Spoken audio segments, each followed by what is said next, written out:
I'd like to introduce Mr. Adam Billeb. Sarah's now on Big Papa. So, one thing you guys are going to see here a lot about what we do here at this office is process. Everything is a process of, from when it comes to what happens when they answer the phone to what I'm going to talk about here, leads.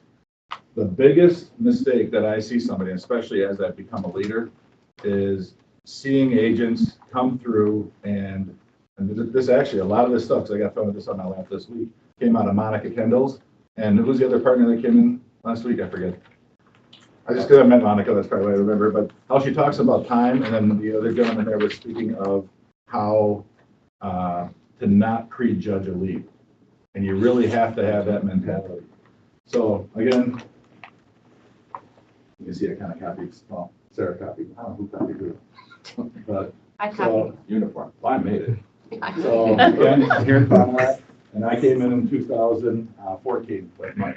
And what Sarah was saying too about her sheet of paper where she's got those check marks, that isn't a lie. When she was across the street at her old office from 3-4 years ago, she would always have a sheet of paper hanging on her desk, and she'd have a check mark for short-term medical, she'd have a check mark for critical illness, she'd have a check mark for dental, and everything like that. And she goes down and she has a goal for the month, and she keeps track of it every month. So, process. So the value of lead. So, of course, leads can come from anywhere. Well, it's kind of something that goes to your importance, cost value, cost of the lead, determining the value, cost value breakdown, and some future value things. But when we go to leads, this is one thing I threw in here, money grows on the trees of persistence. And that's the only thing I can say about leads is being persistent. Because it's the persistence in a proven process. What was Sarah saying? When she has somebody on the phone, she does the same thing the same way every time. Why? Because it works. And that's the one thing you want to keep track and know. Is this working? Am I getting something out of this? And obviously, leads can be any source, web, referral, social media. Typically, we work mainly in web leads. That's typically what we do out of here. Of course, you're going to have the friend and family. You're going to have the person who's local that finds you somehow, or if you're doing social media advertising, which works really well. Keep in mind, there's a cost to everything, but every lead is a prospect, and every contact is a client. You're going to hear me say this over and over again. This is one of the biggest things. A lead is a prospect until it is contacted. Upon that point, they are now a client, whether or not you sell them anything. And I learned this, and then every sale becomes a prospect again. Because once you have that sale and you make a sale, you want to prospect them. When are we rewrite? When are we going to update your stuff? Who else do you know that needs insurance? They become a prospect again until the next sale happens, and then whatever you get out of that, they become a prospect.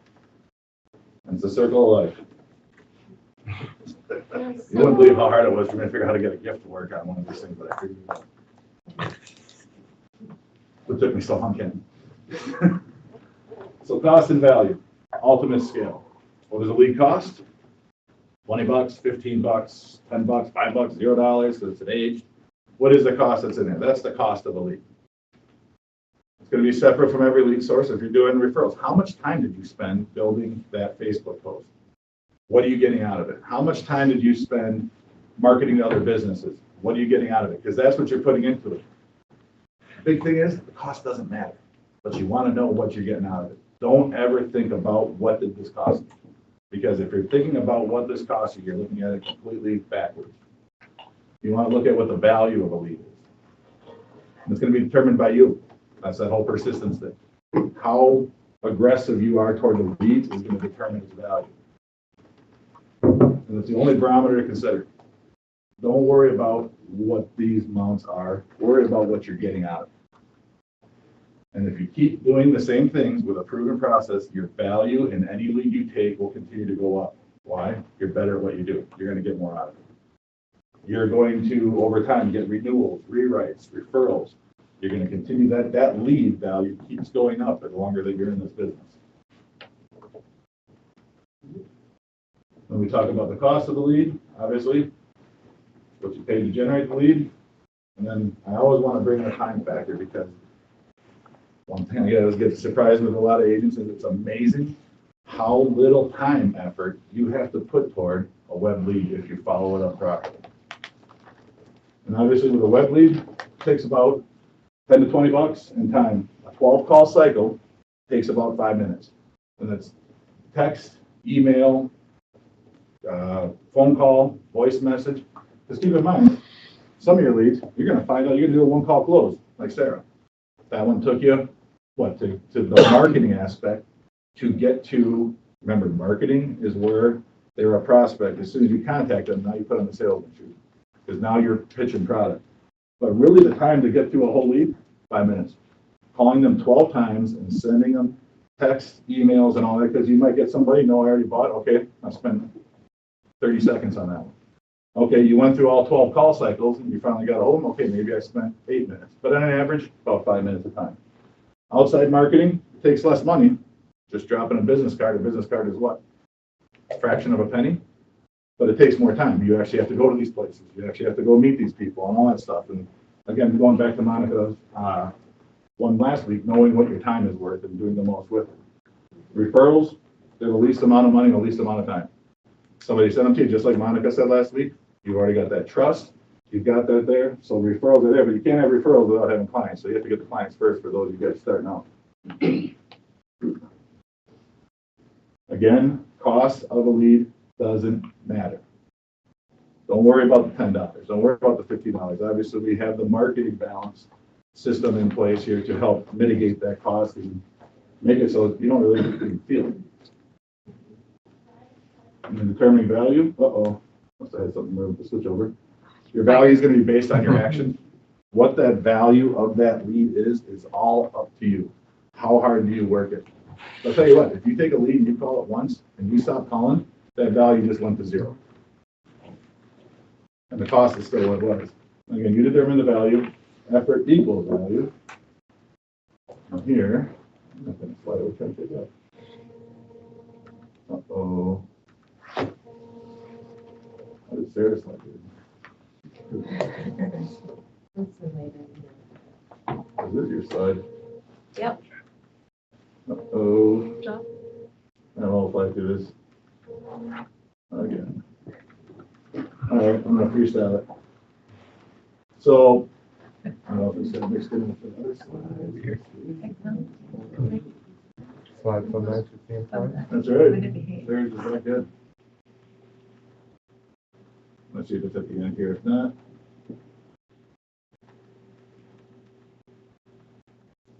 nope. So anyway, must have been the one that we sent over earlier. So I guess the point being is when you start figuring out the cost, and I'll break it down real quick. Let's say you get a client and you go through 20 leads a week to get 2 clients. And what we consider a client here is we don't count anything by apps when it comes to acquisition. What we count it as is when we convert a prospect into a policy. Doesn't matter how many apps, that's a conversion. And if you can convert, if you're doing well and you're really working the leads right, you can convert 10% of your leads, that's 2 clients. Okay, so let's say you get 2.5 apps per client. That's 5 apps, and let's say the average client bundle is $250 a month. And I'd like to bring up all the exact math, but if it's $250 a month, as it breaks down, you put in a 70% attrition rate, and you figure out what is that lead worth. It comes out after only 1 year of business, after you take away the cost, which could be minimal if you're using the lead credits. It goes down to worth about $80 per lead. And I guess since I kind of lost my slides here, the point is you got to look at leads differently. You can't look at leads as a cost. You have to look at what am I getting out of it. A person who sits there, a business that sits there and sells lumber, doesn't sit there and say, how much is this piece of 2x4 cost is going to cost me? What am I going to get out of it at the end? What is my return? And if you don't keep on firing and pushing toward those leads and working them and giving them the respect they deserve, you're not going to get the value out of it. So if you're constantly looking for leads just to call them and okay, wait, nope, they're not there. Nope, I'm going to call the next one, and I get sick and tired, and you don't follow up with them. I mean, we follow up 2 weeks out, 12 calls. We make sure they're there. And you would be surprised at how many people respond to that type of thing. They hear your voice. They know you're there. They're going to reply to it. And then actually another breakdown that I had here is when you get down to the future, and I almost want to go back to the main screen and go through the title, but when you go through the future cost or the value of that lead, say you have a client, you have them for 10 years. And I always say you want to have a client from the cradle to the grave. From when they have children, they want to get their insurance from you, till they go into Medicare. You want to have that Medicare business. A lot of our Medicare business pays you for 10 years once they're signed up. But let's just say you have that client for 10 years. You're always averaging a $250 a month premium with that family. They give you one referral a year off of that client, a 70% attrition rate for people falling off, about $8,400 over the course of 10 years. So remember that the next time you see that number there that you don't want to call. Remember that the next time that you sit there and you go, oh man, I've called this person 10 times and I haven't heard from them. It's those extra 2 calls that are going to increase the value of that lead, that you're going to get something out of it. It's that extra push that's going to get there. And if you're just sitting there just wanting to down, I'll guarantee you, if you get somebody that's really quick and they buy right away, they're that impulsive buyer, policy's probably not going to stick. Take the business. Don't get me wrong, the policy's not going to stick. But if you get that person who comes back and calls you back after 10 calls and you've told them when you're going to call, and you've set the emails and you've set the expectation, you've separated yourself from the herd, you're going to have a longer retention on that, thus further valuing that lead. So again, I'm sorry that I lost a little bit of it there, but if you can change your perspective again, I guess the 2 big points that I want to bring out here is 1, everybody is a prospect until the contact is made, not when you sell them. Then they're a client. Then you're going to be working them, because you might not be able to help them now, but their person at work they talk to tomorrow might be somebody you can help. And the other thing too is stop looking at leads as a cost and start looking at what am I getting out of them.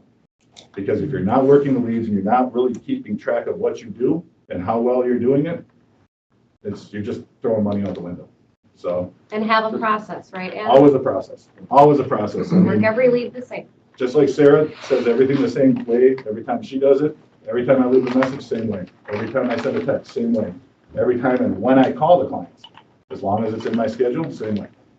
So it's the value. So no more is it a cost, it's the value. It's what you get out of it. Right, Because and if you're not going to use that, somebody else is going to get that lead, right? And they're going to turn that into, they're going to see it from the value side, not the actual cost. And that value keeps accumulating. that's the name of the business. You do not want to sit here and think that you're going to be calling web leads your whole career.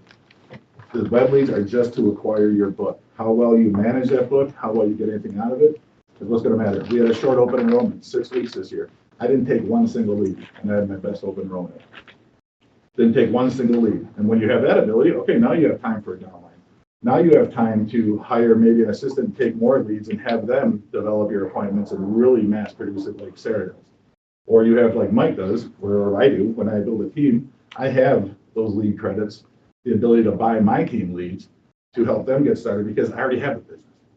It gives you the chance to grow the business wider and use some of the benefits that HST gives us, or we have set up to keep building. Okay, my points went up. Color. We will get that updated correctly so that when it's posted online, we will have the correct presentation. There's a bit more math in there, but you get the point. Amazing. Thank you so much. All right.